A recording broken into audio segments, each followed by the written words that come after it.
నమస్తే, నేను మీ రత్నం. ఇప్పుడు మనకు ఒక సమస్య వచ్చినప్పుడు మాత్రమే మనం దాని గురించి స్పందించి మాట్లాడాలి, లేకపోతేనేమో కొన్ని వీడియోలు చేయాలి అనేటువంటి సందర్భాలు, దౌర్భాగ్యమైనటువంటి సందర్భాలు ఇప్పుడు మనం చూస్తున్నాం. ఇప్పుడు మీకు ఒక విషయం చెప్పాలి. మాచర్ల నియోజకవర్గం, పల్నాడు జిల్లాలో మాచర్ల నియోజకవర్గం. ఈ మాచర్ల నియోజకవర్గం మాచర్ల పట్టణంలో సెరెన్ కాలనీ, 10వ వార్డు సెరెన్ కాలనీలో ఒక భాగమైన ఎస్సీ కాలనీ ఉంది. ఈ ఎస్సీ కాలనీకి సంబంధించి 2008వ సంవత్సరంలో అప్పటి ఎమ్మెల్యేగా ఉన్నటువంటి పిన్నెల్లి లక్ష్మారెడ్డి గారు ఇక్కడ అందరికి 229 మందికి పట్టాలు ఇచ్చి ఇక్కడ ఇళ్లు నిర్మించుకోవడానికి అంతా అనుకూలంగా చేసి పెట్టారు. తర్వాత అప్పటి నుంచి మొదలుకొని ఇప్పటి వరకు ఇచ్చింది 229 పట్టాలకు గాను దరిదాపుగా 100 నుంచి 120 మంది ఇక్కడ కట్టుబాట్లు చేసుకున్నారు, నివాసం అంటున్నారు. కానీ ఎక్కడా కూడా రోడ్లు లేవు, సైడ్ కాలువలు లేవు, ఒక విద్యుత్ స్తంభాలు మాత్రం వేసి అంతా బాగానే ఉంది. అయితే ఒక అడవిలాగానే ఇక్కడ ఏరియా ఉందని అంటంలో ఎంత దరిద్రం అంటే, ఒక్కసారి నాయకులు వచ్చి చూడాలని. గతంలో ఎంతో మంది నాయకులు, మున్సిపల్లో అధికారులలో ఉన్నటువంటి కమిషనర్లు కానివ్వండి, వాళ్ళందరూ వచ్చి చూస్తున్నా కానీ ఏమీ చేయలేని పరిస్థితి. గతంలో తెలుగుదేశం పార్టీ మున్సిపల్ అధికారులుగా ఉన్నప్పుడు చైర్మన్ గా ఉన్నారు గోపవరపు శ్రీదేవి.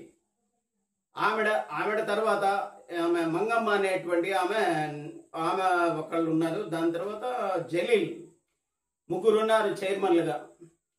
వస్తారు, చూస్తారు, పోతారు, రోడ్లు వేస్తా ఉంటారు, పోతారు. కరెక్ట్ గా అదే టైంకి ఈ బడ్జెట్, ఎస్సీ సప్లాన్ నుండి వచ్చినటువంటి బడ్జెట్ ఎస్సీలకు రోడ్లు వేయకుండా తీసుకెళ్లి ఎక్కడో వేస్తారు. మా దరిద్రం ఏందనంటే, ఇక్కడ ఎవరైతే నాయకులుగా చెప్పుకుంటూ ఉన్నారో వాళ్ళ చేత గాని అసమర్థత తనమా, లేకుంటే వాళ్ళదేముందలే, వాళ్ళ చావు వాళ్ళే చేస్తారులే అన్నటువంటి ఒక నిర్లక్ష్యమా.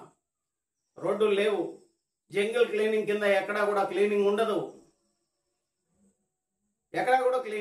జంగిల్ క్లీనింగ్ కింద సైడ్ కాలువలు లేవు, వాటర్ సప్లై లేదు. ఇంత దారుణమైనటువంటి పరిస్థితుల్లో ఉంటే మున్సిపల్ అధికారులు స్పందించాలి కదా. అంతకుముందు వైఎస్ఆర్ కాంగ్రెస్ పార్టీ అధికారంలో ఉన్నప్పుడు వచ్చి తొంగి చూసిన పాపన పోలేదు ఎవరు కూడా, ఈవెన్ ఎమ్మెల్యేతో సహా ఎవరు తొంగి చూసిన పాపన పోలేదు. ఒక రోడ్లు వేయలేదు, పాడు వేయలేదు. అంత దారుణమైనటువంటి పరిస్థితి.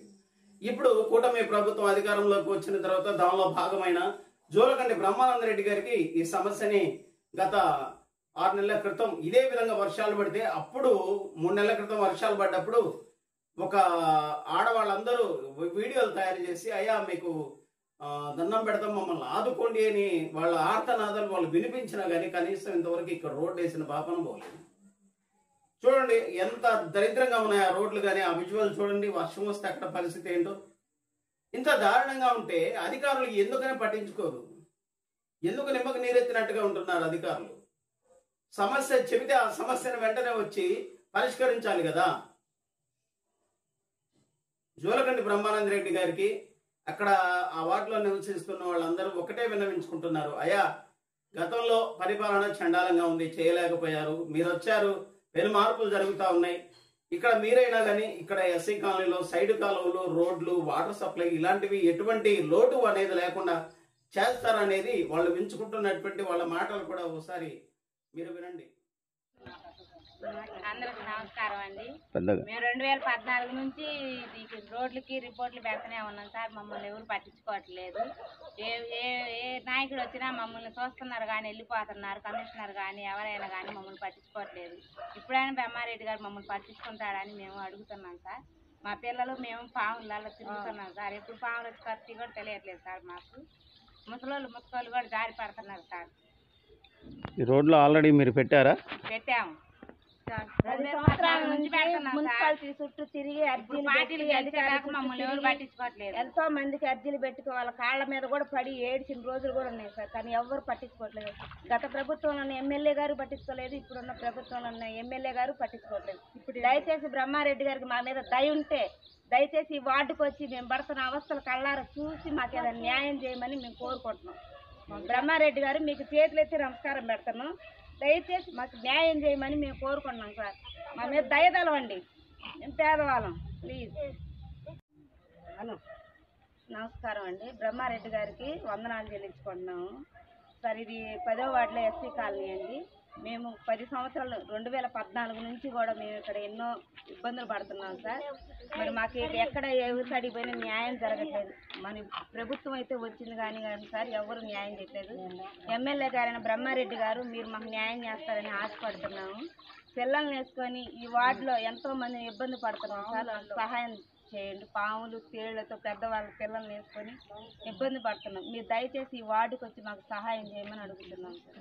ఈ వార్డుకి వచ్చేసి మీరు ఒక్కసారి మా పరిస్థితిని కళ్ళారా చూడండి సార్. చూసిన తర్వాతనే మాకు ఈ రోడ్లు వేయండి సార్. పెద్దవాళ్ళతో చాలా ఇబ్బందులు పడుతున్నాం. పిల్లల్ని వేసుకొని ఎన్నో అసలు కరెంటు కూడా సరిగ్గా ఉండట్లేదు. దయచేసి ఒక్కసారి ఈ వార్డుకి వచ్చి మా పరిస్థితిని చూసి గమనించి మాకు సహాయం చేయండి. మీ 3 రోడ్లు శాంక్షన్ అయినాయి అన్నారు కదా, 3 రోడ్లు శాంక్షన్ అయింది. వేరే వాళ్ళకి ఏరియాకి వెళ్ళి ఆస్తున్నారు, మాకెళ్ళి అయితే లేదు. మాకు ఎప్పుడో శాంక్షన్ అయింది. అదేంటి ఈ 3 రోడ్లు రాసుకొని పోయారు కదా చైర్మన్ వాళ్ళు. వస్తున్నారు, చూస్తున్నారు, కమిషన్లు వస్తున్నారు, రోడ్లు కొలతలు వేసుకుంటారు, ఇన్ని అడుగులు అన్ని అడుగులు అని చెబుతున్నారు కానీ ఒక్కసారి కూడా పని జరగట్లేదు. ఈ 3 రోడ్లు శాంక్షన్ అయినా చెబుతారు. మా బిల్లులు తీసిపోయి వేరే చోట వేసుకుంటున్నారు. మరి మీరేం కోరుకుంటున్నారు? మాకు రోడ్లు కావాలని కోరుకుంటున్నాం. మేము ఇంకా ఎంతకాలం దీంట్లో అనుభవించాలి? అసలు ఇంక ఇప్పుడు ఈ వానకే ఎట్టుండి పెద్ద వానలు వస్తే అసలు నీళ్ళలో పాములు ఇళ్లలోకి వస్తాయి. ఎంతకాలం